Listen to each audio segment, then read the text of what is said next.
3 దశాబ్దాల క్రితం ప్రారంభమైన మాదిగ రిజర్వేషన్ పోరాట సమితి లక్ష్యం నెరవేరింది. రిజర్వేషన్లను వర్గీకరించే అధికారం రాష్ట్రాలకు ఉందని సుప్రీంకోర్టు ప్రకటించింది. 2 దశాబ్దాల క్రితం వర్గీకరణకు వ్యతిరేకంగా తీర్పు చెప్పిన సర్వోన్నత న్యాయస్థానం ఇప్పుడు అనుకూలంగా తీర్పును చెప్పింది.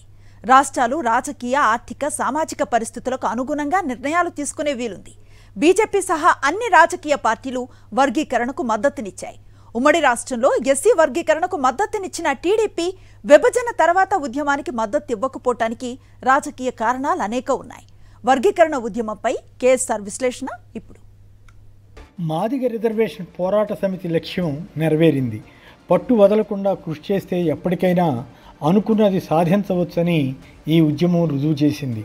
ఎంఆర్పిఎస్ అధినేత మందకృష్ణ మాదిగకు ఇది వ్యక్తిగత విజయం అని కూడా భావించవచ్చు. మాదిగ దండోరా పేరుతో సాగిన ఉద్యమం ఉమ్మడి ఏపీలో విశేష ప్రభావం చూపిందని చెప్పాలి. ఒకప్పుడు తమ పేరు చివర మాదిగ అని పెట్టుకుంటే సమాజంలో చిన్నతనం అవుతుందేమో అనుకునే దశ నుంచి మాదిగ అన్న పదానికి ఒక గౌరవాన్ని, గుర్తింపును తెచ్చిన ఘనత మందకృష్ణది. వర్గీకరణ కన్నా ముందు కృష్ణ తీసుకొచ్చిన పెద్ద సామాజిక మార్పు ఇది అని చెప్పాలి. గత ఎన్నికల సమయంలో ప్రధానమంత్రి నరేంద్ర మోడీ హైదరాబాదులో జరిగిన సభలో మందకృష్ణను దగ్గరకు తీసుకుని తాను కూడా షెడ్యూల్ కులాల వర్గీకరణకు అనుకూలంగా పనిచేస్తానని ప్రకటించారు. కృష్ణను ఏకంగా తన నాయకుడుగా ఆయన ప్రకటించడం అందరినీ ఆకర్షించింది. అయినా వర్గీకరణ సాధ్యమా కాదా అన్న చర్చ కొనసాగింది. విశేషంగా గతంలో వర్గీకరణకు వ్యతిరేకంగా తీర్పు ఇచ్చిన సుప్రీంకోర్టు ఇప్పుడు దాన్ని కొట్టివేసి అనుకూలంగా జడ్జిమెంట్ ఇచ్చింది. ఆయా రాష్ట్ర ప్రభుత్వాలు తమ నిర్ణయానుసారం వర్గీకరణ చేసుకోవచ్చని అత్యున్నత న్యాయస్థానం తేల్చి చెప్పింది. దీని ప్రకారం సామాజిక, ఆర్థిక అంశాల ప్రాతిపదికన ఎస్సీల్లో వర్గీకరణ చేసుకోవచ్చు. తత్ఫలితంగా ప్రభుత్వ ఉద్యోగాలు, విద్యావకాశాల్లో వర్గీకరణ ప్రాతిపదికన అవకాశాలు లభిస్తాయి. స్వాతంత్రం వచ్చినప్పటి నుంచి షెడ్యూల్ కులాలకు రిజర్వేషన్లు ఉన్నాయి. కానీ ఈ రిజర్వేషన్ల అవకాశాలు ఎస్సీల్లోని బలమైన కొన్ని వర్గాలకే అధికంగా లభించాయన్న భావనతో దండోరా ఉద్యమం ఆరంభమైంది. రాజకీయ పదవుల్లో సైతం మాలల ఆధిపత్యం ఎక్కువగా ఉంటున్నదని, తమ సంఖ్యకు అనుగుణంగా పదవులు దక్కడం లేదన్న ప్రచారం జరిగేది. తెలంగాణలో మాదిగలు అధిక సంఖ్యలో ఉంటారు. అదే విభజిత ఆంధ్రప్రదేశ్లో మాలవర్గం వారు ఎక్కువగా ఉంటారని గణాంకాలు చెబుతున్నాయి. దీన్ని దృష్టిలో ఉంచుకుని రాజకీయాలు కూడా ఉమ్మడి ఏపీలో సాగుతూ వచ్చాయి. తొలుత చంద్రబాబు ఉమ్మడి ఏపీ ముఖ్యమంత్రిగా ఉన్నప్పుడు వర్గీకరణ ప్రక్రియ ఆరంభమైంది. మాలవర్గం నేతలు దీన్ని పూర్తిగా వ్యతిరేకించారు. చంద్రబాబు ఎస్సీల్లో విభజన చిచ్చు పెడుతున్నారని వారు ఆరోపించేవారు. ఎస్సీల్లో ఎక్కువ మంది కాంగ్రెస్కు అనుకూలంగా ఉంటారన్న అభిప్రాయం అప్పట్లో ఉండేది. ఆ వర్గంలో తనకంటూ ఒక ఓట్ బ్యాంకును తయారు చేసుకునే ఉద్దేశంతో వర్గీకరణ వైపు చంద్రబాబు మొగ్గు చూపారన్న విమర్శ ఆ రోజుల్లో వినిపించేది. అయితే ఈ వర్గీకరణ తమకు మేలు చేస్తుందని మాదిగ, ఇతర ఉపకులాలు భావించి మందకృష్ణ ఉద్యమానికి మద్దతిచ్చాయి. దాంతో వివిధ రాజకీయ పరిణామాలను దృష్టిలో ఉంచుకుని ఆయా రాజకీయ పక్షాలు ఎస్సీల వర్గీకరణకు అనుకూలంగా నిర్ణయాలు చేశాయి. ఈ దశలో సుప్రీంకోర్టులో వర్గీకరణ చెల్లదని తీర్పు రావడంతో అది జటిల సమస్యగా మారింది.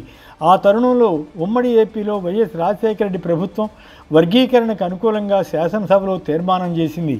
కేంద్రంలోని యూపీఏ ప్రభుత్వం వద్దకు దీనిపై అఖిలపక్షాన్ని పంపించి వైఎస్ సమస్య పరిష్కారానికి కృషి చేశారు. రాష్ట్ర విభజన తర్వాత టీఆర్ఎస్ ప్రభుత్వం కూడా దీనిపై అనుకూలంగా తీర్మానం చేసి కేంద్రానికి పంపించింది.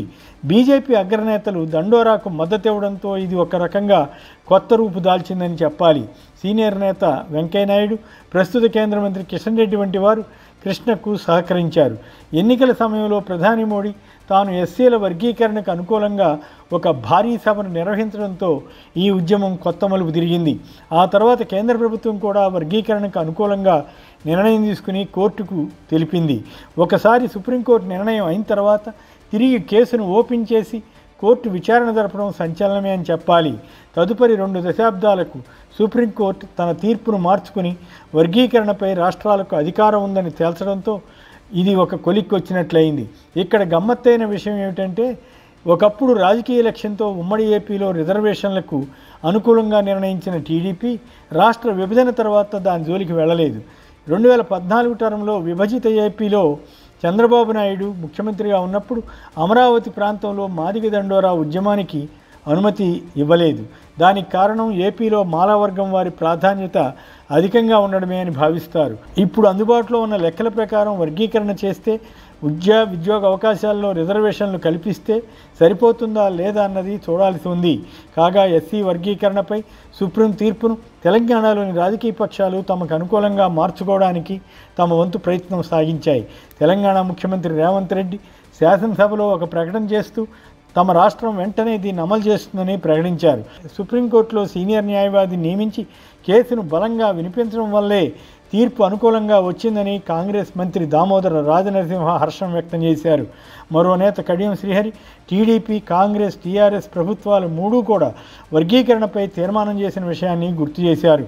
కాగా ఇది తమ ఘనతేనని బీజేపీ పేర్కొంది. కాంగ్రెస్ పార్టీ మాదిగలను అణచివేసే ప్రయత్నం చేస్తే టీఆర్ఎస్ అధినేత కేసీఆర్ వారిని ఆదుకున్నారని మాజీ మంత్రి హరీష్ రావు వ్యాఖ్యానించారు. ఏపీ ముఖ్యమంత్రి చంద్రబాబు నాయుడు కాస్త ఆచితూచి స్పందించారనిపిస్తుంది. దీన్ని సామాజిక న్యాయంగా ఆయన వ్యాఖ్యానించారు. ఏది ఏమైనా ఎస్సీలతో పాటు ఎస్టీ వర్గీకరణపై తీర్పు రావడంతో దీని ప్రభావం ఏ రకంగా ఉండేది అప్పుడే చెప్పజాలం. అంతా హర్షిస్తారా లేక కొత్త ఆందోళనలు ఏమైనా వస్తాయా అన్నది చూడాలి. ఏదేమైనా ఈ సమస్యకు ఒక శాశ్వత పరిష్కారం లభించిందని ఆశిద్దాం.